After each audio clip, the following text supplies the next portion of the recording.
Good rising, family. This is Big Judah coming to you guys from California. Before I begin, give all praises to the Most High, Yahweh. Acknowledgement to the earthly mother, who is wisdom, who is the Holy Spirit. Acknowledgement to Yahweh Shai. I pray that the Most High blesses this lesson this evening, gives more knowledge and understanding of the events of the past in order to get an understanding of what is happening currently on the earth, so that we maybe get a much better understanding of what is soon to come on the earth. Trying to come to you real quick for this video before the time of prayer that I asked for the nation to do at about 7 this evening, West Coast time. And some information has come to me through the Spirit that I wanted to share with the family today. Tonight is a really big full moon. It is at on 12/12 at 12/12 East Coast time. We know that the Most High leaves signs and wonders in the sky. And I feel that this is another huge sign of the turning of the page of our punishment, how it is quickly coming to an end. And the Most High is restoring our knowledge and understanding. And I feel with all these signs in the skies, and this is a very significant full moon this evening, that we as a family should come together and thank the Most High and ask for him to restore our nation, restore our people. He's already moving, and it's amazing to see. And as we look around the as society is just divulging deeper and deeper into chaos every day, the less that we pay attention to the things that they're doing, and the more we pay attention to the Most High and our Father and our redemption, the quicker you see things just devolving into chaos all around us. We're going to be getting into this book here, Christ in America, in Ancient America. This book is currently unavailable. Last time I saw it was over $1,000 for the book. It is has a mountain of information, and we're going to get into a couple of things this evening that's just going to blow your mind. And when you look at this information, you're going to realize either the Bible is lying, our scriptures are lying, or the Gentiles have been telling lies this entire time. With this incident that happened with the supposed black Hebrew Israelites attacking people and killing people, we understand how they're always trying to use color to divide people. And you're going to see how they actually did that in this past when they got here to the Americas, to our homeland, how they tried to interject themselves into a history that they had nothing to do with. And it's funny how they always want to say the black Hebrews, black Hebrews, black Hebrews. But then they quickly want to say, well, it's not about race. It's not about color. Well, we're going to see the example of how they interjected white God, white people into everything over here in the Americas when they had absolutely nothing to do with the accomplishments of the people that were here. And you're going to see the people who have originally been interjecting color into absolutely everything. It has not been our people. It has been the Gentile nations that have been the ones that have been, putting color into absolutely everything. And you're going to see that right now. So now that we're at the end, the same playbooks apply. You're going to see how they're just pushing black, black, black. Not everybody in this movement that is supporting us is so-called black. Black, we're not even black anyways. We're all different shades of brown. But that's the way that the enemy or the adversary works. Always using absolutes, always using these terms, and it's either all or nothing. I know that many Gentiles have come to the fold and are supporting us and are helping us. And trust me, they're not all supposed black people. Because the Most High said he was going to call Jews and Gentiles alike. And that's exactly what he's doing.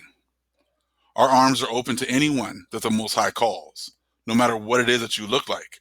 If the Most High is calling you, you're welcome to come with us. But everything has to be in the order that the Most High has set everything up. But see, and the enemy knows this, or the adversary knows this. So he's trying to portray our people as all being these racists, and they're all the same, and they're all militant, and they're all, black people. But let's go ahead and jump into this book, and let's see who are the true people that started interjecting race into absolutely everything. As soon as they stepped foot on our lands here in the Americas, they already started putting race into everything. But don't take my word for it. Take a look at this. Take a look at this information, and then you can decide for yourself at the end. I'm going to read a little bit first from page 82. I don't think I took a copy of that one. No. So you just listen to a little bit of 82. Okay. It says there's been a lot of discoveries here, of course. All right. It says it is a fact of marked significance of which every student of this subject should take cognizance that many outstanding archaeologists and anthropologists, especially those of Mexico, maintain that the unusually great Toltec culture, meaning that which followed AD 400, as well as all the other marvelous Indian cultures of Mesoamerica and the Andean region, were the outgrowth of an even greater civilization, by some writers termed the mother culture. Now, see, this goes back with a video that I said how everything started with an advanced culture. It wasn't the way that they, they had set things up as far as everything being primitive and then advancing to greatness. It's the opposite. It's greatness, and it advances from there, and it actually gets progressively weaker and weaker and weaker. And then that's what they're saying is actually what happened here, that there was an advanced culture here first, and that all the Native Americans that you see now sprang out of this once great and technologically advanced culture. The total opposite of Darwin's theory.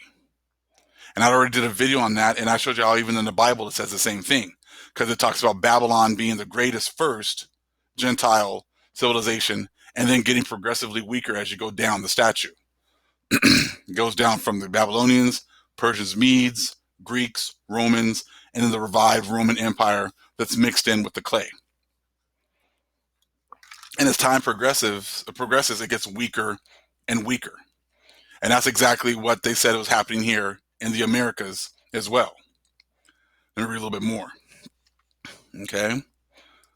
And some other culture. After spending many years of research, Dr. Alfonso Caso, one of Mexico's most prominent archaeologists, made the claim that the accumulated evidence indicates that the high Indian cultures found their origins in a much greater civilization, a most ancient culture, which is found at the bottom of the specialized cultures of Central Mexico and Northern Central America. As time passes, more and more of the archaeologists are discovering the foregoing to be a fact.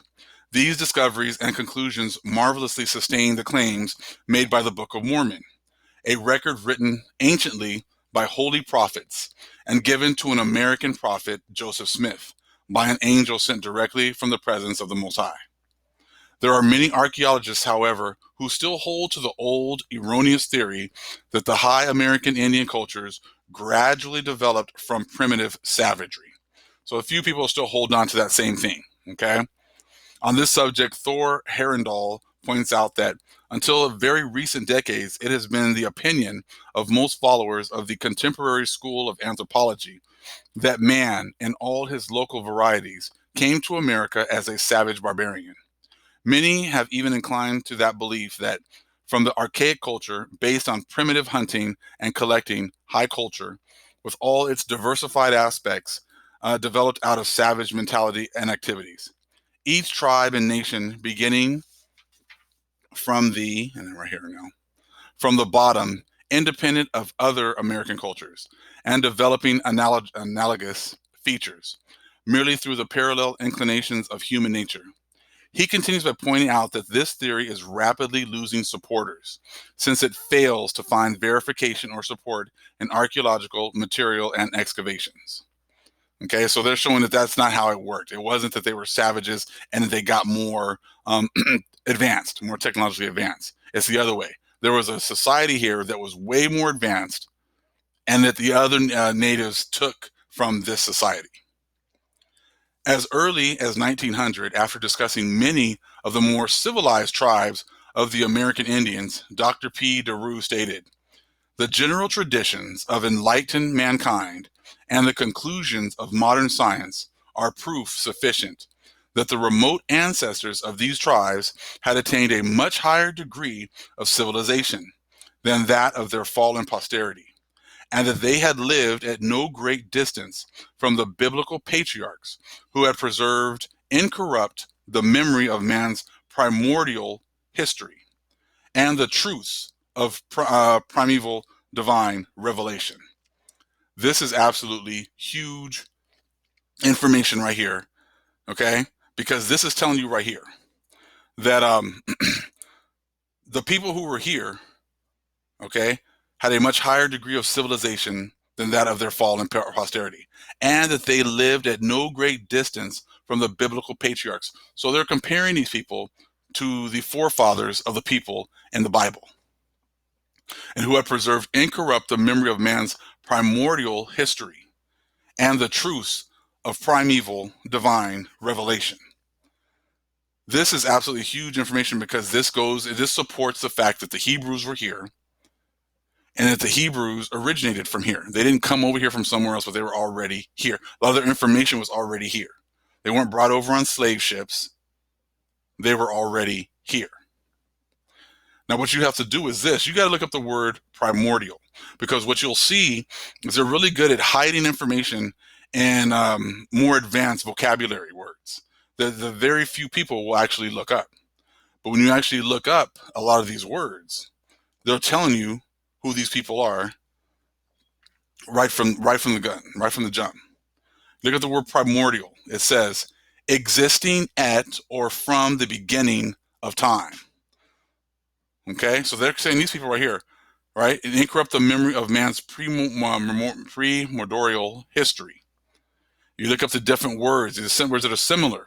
Okay, ancient, earliest, first, prehistoric, antediluvian. You look up the word antediluvian. That's really important, because we hear a lot of people, when you look at the Bible, they really don't go into the antediluvian time frame. And when you click on antediluvian, that one means of or beginning to the time before the biblical flood. So these people, okay, have the incorrupt memory of man's primordial history. These people have the information of these people before the flood. They have the information of the history of what was happening to people before the flood. Who were the ones that was keeping a lot of this information? Right? The Hebrews, the Hebrew line, the line of Seth, Enoch. All of that line right there is the ones who keeping those tedious records and passing that information down from generation to generation. So this is absolutely huge information. So you got that, when you look up that word primordial and you look up words that are similar, you know, you got a lot of information right there. The first people, the ancient people, they had the first people's information, the ancient people's information. That's all people that are coming from the line of Seth. Those are the ones that are coming down from Enoch, and they're taking that information and passing it down to their posterity, which would be these people right here. Hence why you understand why this book now is so expensive, or now you can't even get it, because we're trying to hide all this information. All right, so let's continue. Dr. DeRue made the foregoing statement without knowing, let me see if I took that one, that Jehovah had given numerous revelations to both the Jaredites and the Nephites, revealing to the ancient Americans the entire gospel plan of salvation. In fact, it was under the direction of the Most High and divine revelation that the Jaredites came from the Tower of Babel to colonize the New World. All right. So we got now this information about how there's some civilization that's way more advanced that was already here. And that the natives that were here, as it goes down the line, you know, were just getting that information as best that they could and using it, but they were not the originators of the information. Okay? Let me see if I'm going to continue here. Numerous very important revelations were received by the Jaredites' prophet leader, Mahonri. Okay? Let's see here. Maharanyakumar. For example, he stood in the presence of the Most High, even, Hamashiach Yahushai, and saw him with his own eyes as one man sees another. The description of this glorious vision is found in the Book of Mormon. All right, so it talks about that stuff right there. All right, what happened right there. Let's skip on down to the next highlighted section.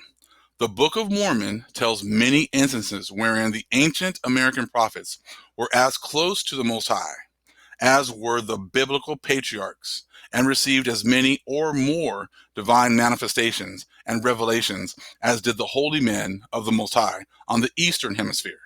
Now, it would make sense. They have their prophets here. They have their patriarchs over here. The Most High was communicating with them over here as well.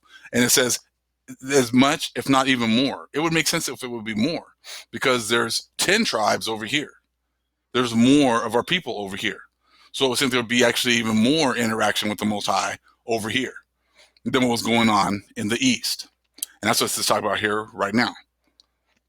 So certainly it could be said of them that they also preserved incorrupt the memory of man's primordial history and the truths of primeval, divine revelation. Again, same thing, that primordial word, ancient, the first ones. Then it connected again with antediluvian, pre-flood information was over here. And now it starts to make so much sense as to why so many people have been working so hard to discredit this book or these books. You think this is all the information from the 10 tribes is just in the Book of Mormon or the sealed Book of Mormon? Of course not. There's way more information, but it's still being hidden. We still haven't received it, but the Most High will definitely right that wrong soon enough. Okay, let's continue.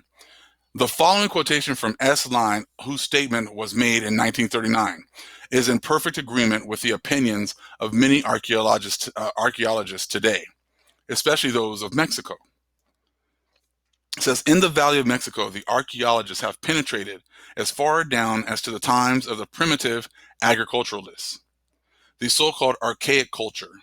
Here, already, we are confronted with a peculiar phenomenon characteristic of America, that the cultures appear suddenly, quite readily formed, and without strong relations between each other.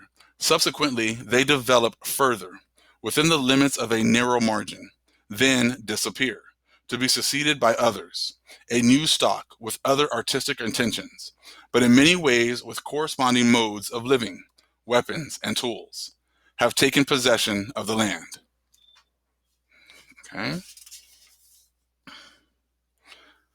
Now, so we're just talking about how same thing, this civilization that was so advanced just popped up. It did not take a long time. It didn't develop over time. It just showed up and just popped up. Okay.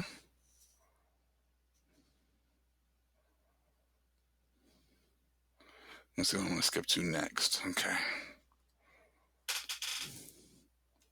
So now that we know this, that there was this civilization, okay, that was already here, and that all the natives, came from this one nation or sprang up from this nation, and they kind of followed the ways. So they got all their technology from this one nation. Now remember, we always hear the don't throw race into it. Don't throw color into it. It doesn't matter. Well, what did the Gentiles do when they got here? And they realized that there had to have been a civilization where all these natives were getting all this advanced information from. Did they not use race?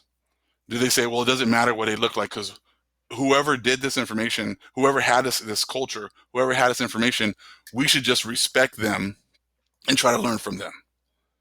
Did they do that? Or did they try to interject themselves as those people that were actually teaching all the Native Americans?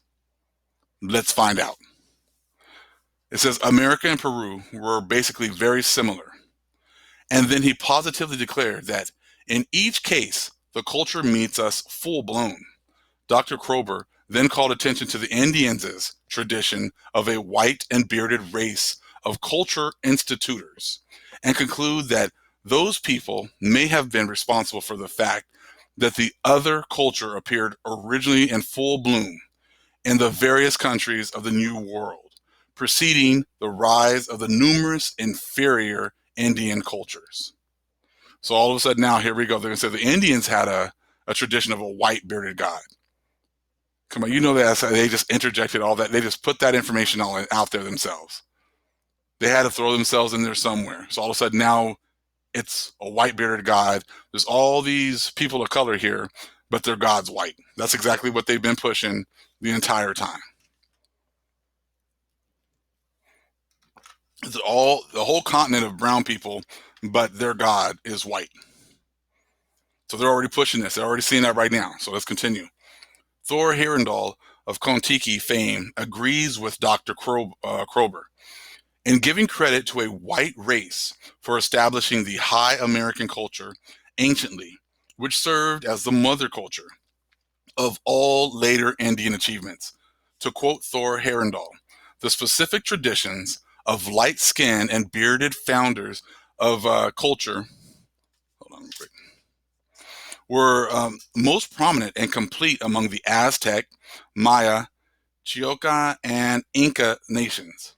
That is, among the natives, with the highest cultural standing in the New World. And we have also ample evidence to verify that these historic nations really did owe their cultural standing to other people in even more impressive high cultures who had been active in just these same localities in earlier times. These original cultural bearers are known to us only through their archaeological remains, chiefly consisting of deserted ecclesiastical sites. It is noteworthy that all of the known culture peoples concerned disclaim the honor of having constructed these monuments or of having originated their own cultural standards, and give all the credit to foreign intruders remembered as having lighter skins than themselves, long beards, marked ecclesiastical interests, and benevolent characters. So here come the Europeans who barely stepped foot on this land in 1492. They're saying, well, these people, they were so much more advanced than we are. So the only way they could be more advanced than the Europeans and the things that they had was that some other white people came over here thousands of years ago and taught all these natives, how to live and how to build things, because they couldn't have done it on their own. They had to have learned it from Caucasian people, from white people. So as you can see, as soon as they got here, they were throwing race into the equation right from jump. Because there's no way that they could have been this advanced without white people teaching them. So who are the people that are using race and throwing race out right from the get-go? It wasn't us. It's not us. We didn't write these books. But that's exactly what they're saying. The mother culture for all the natives, for all the people of color here on this continent, was white people. That's exactly what you have right here. Now let's continue reading. If Thor Heyerdahl had just completed reading the Book of Mormon, he would not have given a more he could not have given a more accurate statement of the ancient Nephites with their high culture, holy prophets who received revelations from God and some occasional personal visitations from the Master, with their true gospel of Jesus Christ and strong ecclesiastical interest. Miguel Covarrubias, a Mexican writer and archaeologist, pinpoints the ancient mother culture as to the time of its sudden appearance more definitely than do most authors. To quote Covarrubias, the tantalizing presence of a great and remote past in what is now uninhabited, impenetrable jungle is all the more puzzling because most archaeologists now agree that many of these artistic masterpieces date back to the beginning of the Christian era, appearing suddenly out of nowhere in a state of full development. They constitute a culture that seems to have been the root or the mother culture from which the latter and better known Maya, Totonac, Zapotec, etc. cultures spring. So here we go. Still, if you had the Book of Mormon and you look at the Book of Mormon, you look at the front of the Book of Mormon, it's white people, you would have realized that they got all of their culture and all their stuff from us white people who came here first, established everything for you, then they all left, and then these, primitive natives, primitive brown people, got all of our information and just used that information to build up their societies. So they had never been here in 1492. They were never here before 1492, but they were taking credit for all of the achievements that they came and they saw in 1492. Does that make absolutely any sense? How is that even possible? But that's exactly what they've taught us. But again, they're always showing us it's not about race. But that's exactly what they've been doing, is putting race out there in the forefront for everything. Let us recall the fact that another outstanding Mexican archaeologist, Laurette Sejourne, in her recent book, Burning Water, Thought, and Religion in Ancient Mexico, is as definite as Covarrubias in placing a time for the establishment of the mother culture in ancient America. Now, this is where it's going to get very sticky for these so-called Christians. Okay, she states that the chroniclers speak of the ancient Natwas or Nephites and attribute to them the foundation at the beginning of the Christian era of the religious system that nourished pre-Columbian Mexico up to the conquest. That is for 1,500 years. Okay? Now, the next part. Who does this fit? Okay, here we go. Helen Auger, in her book, Zapotec, discusses somewhat in detail this ancient mother culture of Mesoamerica. After having introduced the subject, she stated, "Meanwhile, simply for convenience, we shall call the unknown mother culture of Middle America Complex X. This term covers a whole set of important elements such as ceremonial cities with their steeped pyramids, a mastery of astronomy, and a written language." Well, let's see here. The pyramids, who taught the Egyptians how to build pyramids? Oh yeah, that was Abraham. Who was the one who had all the vast knowledge of astronomy and the stars? Oh, let's see here. That would be Enoch, and yes, Abraham, the Hebrews once again. Okay, written language again, that would be our people as well. Okay, so the people that have all this information would have been the Hebrew Israelites. So yes, we know that the Hebrew Israelites were the ones that were here, that were building all this stuff. Okay, now let's continue. This author made a number of other pertinent statements with which we should become acquainted to quote. Now, what I want to do is, let's see here, skip on down to where I highlighted. Actually, we'll start a little bit before that. We see great ceremonial cities rise over an expanding area. Cities wondrous in their steeped pyramids, their carved jade and steles, their colossal stone heads, and even more amazing, and the mental powers they reveal. There are three remarkable things about these cities. They all belong to the same unique, highly evolved culture. Okay? This culture is quite unlike that of the other regions in the Americas, and it appears fully formed, without prelude. No transitional epics lie under the stones. Okay? Of Uxtectun and Monte Alban or La Venta, these magic cities might as well have dropped from the sky. As Dr. Caso remarked, when we were discussing this enigma, the Middle American culture is incredible, inexplicable, but there it is. We must accept it without being able at the moment to understand it. So who knows if the Most High didn't just drop cities down fully formed? We don't know for his people. Okay, but this is when it starts to get tricky. Watch this part. At the bottom, you can't really see it, but I'll read it. It is of marked significance that Helen Auger places the date for the high culture having been established at Monte Alban at approximately BC 600. In giving the date 600 BC or earlier, she is in complete agreement with Dr. Herbert J. Spindon, one of America's greatest Mayan archaeologists and scholars.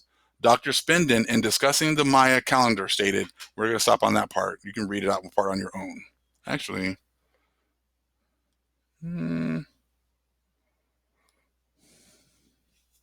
Let's see, do I want to read that one or not?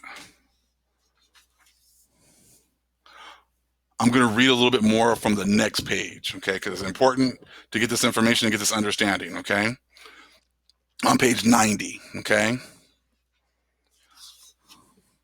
I'll read this part and continue with it. It says, now Mayan history does not reach back to the zero date, which must be regarded as a theoretical beginning of a mundane era. The earliest object with contemporary date is Tuxtla statuette, with Maya 1698 BC. It appears, however, that the real historic beginning of the day count was whatever that says right there, all those numbers, to the beginning of the Christian era, appearing suddenly out of, actually, no, I'm sorry. Yeah, Awa 18 Zak, August 6th, 613 BC. That's when it starts, these calendars end up starting. The calendar of months was probably inaugurated in 580 BC, when Zero Pop New Year's Day coincided with the winter solstice.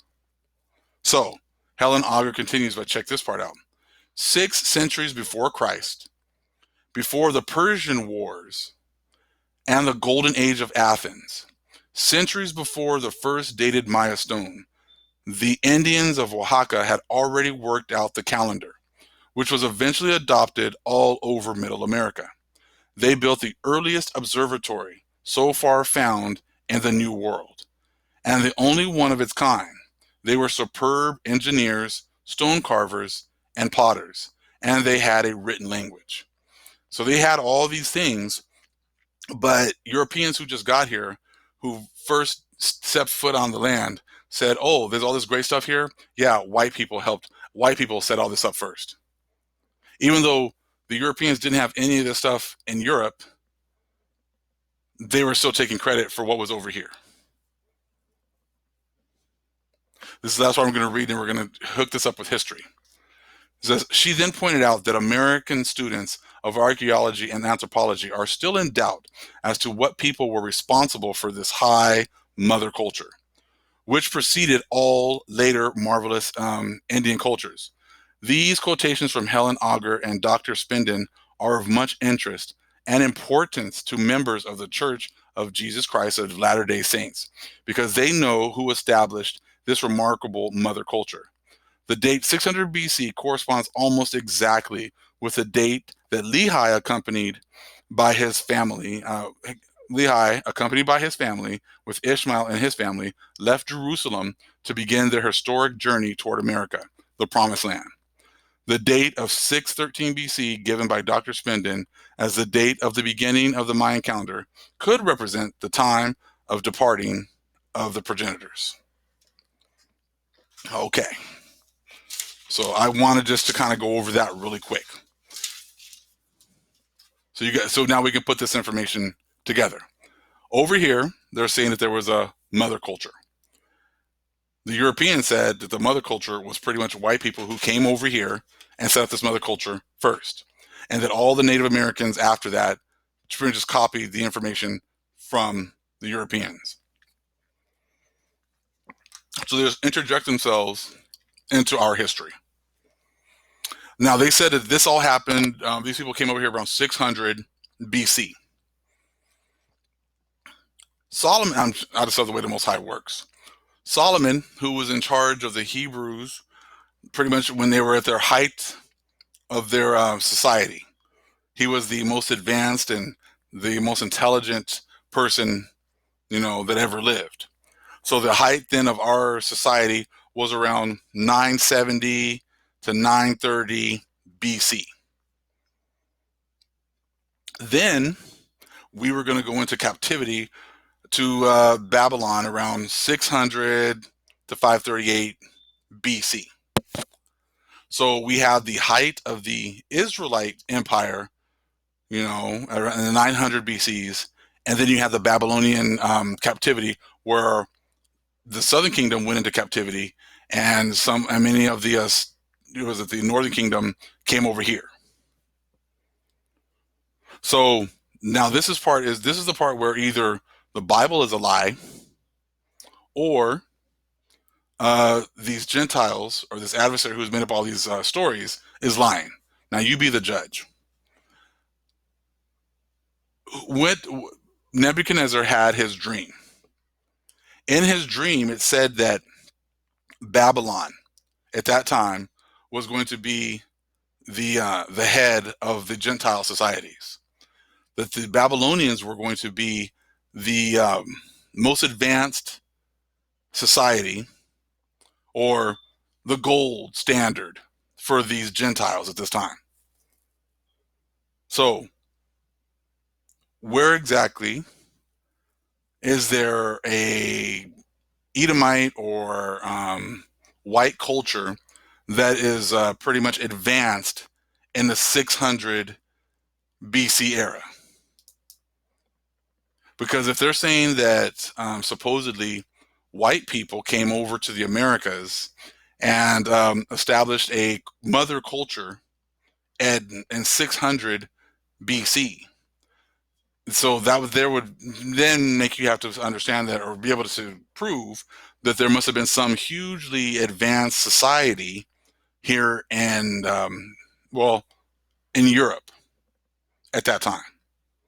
Now, if the Most High said that the Babylonians were going to be the gold standard, then how is it then that all of a sudden white people were the gold standard in 600 BC? Because whoever came over to the Americas to establish this mother culture had to have been a group of people that was the most advanced at that time. So now either you had to have been part of the Hebrew Israelite stock, or you would have had to have been part of the Babylonian culture, because those were the two main cultures that were the most advanced at this time. So those were people of color. They weren't white people. So you have to show me, where is there a European, group of nations, people that was advanced over there at this time? Because you got to be able to show where these people are coming from. If they're coming across the ocean and setting up cultures and setting up societies in the Americas, they had to have come from somewhere. So therefore, you need to bring some kind of proof that there was some super advanced culture of Anglos at this time.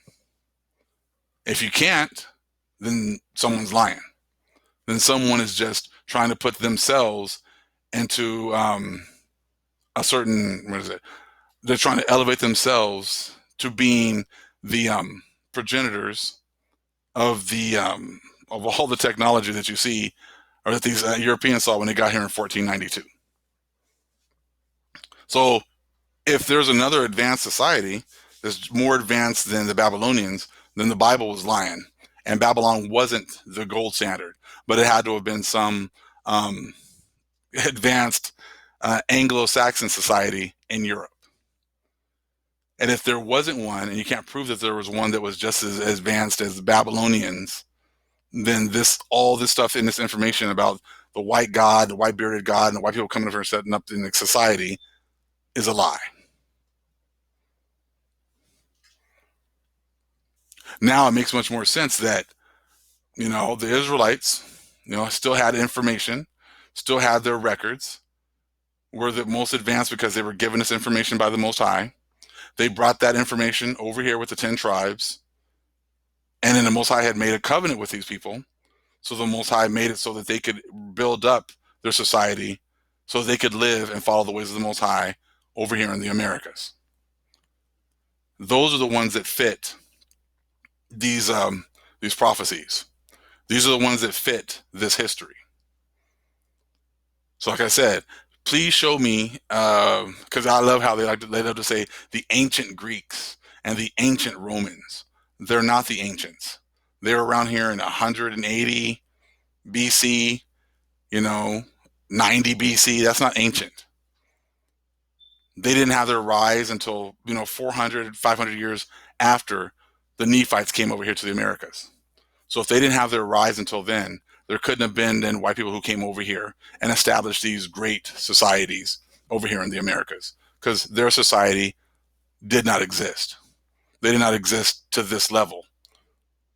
And even when the Europeans got here, they were not able to copy the technology that was already here. All they did was went and they grabbed the technology, took it back to their land, and then just, came out with the same stuff, or made their little tweaks and said it was theirs. So I just wanted to share that with you, brethren. How, they love to act like it's, color doesn't matter. Color doesn't matter only when it's convenient to them. I said they've been interjecting race into absolutely everything this entire time. And at this point, it's no different. But even their own books are now telling on them. When they're saying that white people came here in 600 BC and established these great cities, technologically advanced cities, and they were coming from, over the ocean, well, then show me these great cities that are over on the other side of the ocean. Show me these great, cities that Anglos built in 600 BC. Because they had to gotten their information from somewhere. I'm sure they would have to have been building these great cities over here. So show me somewhere in 600 BC where these countries were more advanced than the Babylonians, where these Anglo countries were more advanced than the Hebrew Israelites. And if you can't show that, and you can't prove that, then that's all a lie. So again, we're going to be praying this evening together around 7 o'clock. We're going to start calling to prayer for our people to come together and pray to the Most High. I said it's a very significant full moon, 12/12, for the date, and 12/12 at the time. So we said the Most High is definitely giving us signs, and giving us more knowledge and understanding of his soon redemption of his people. All praises to the Most High, Yahweh. Acknowledgement to the earthly mother, who is wisdom, who is the Holy Spirit. Acknowledgement to Yahweh Shai. Shalom.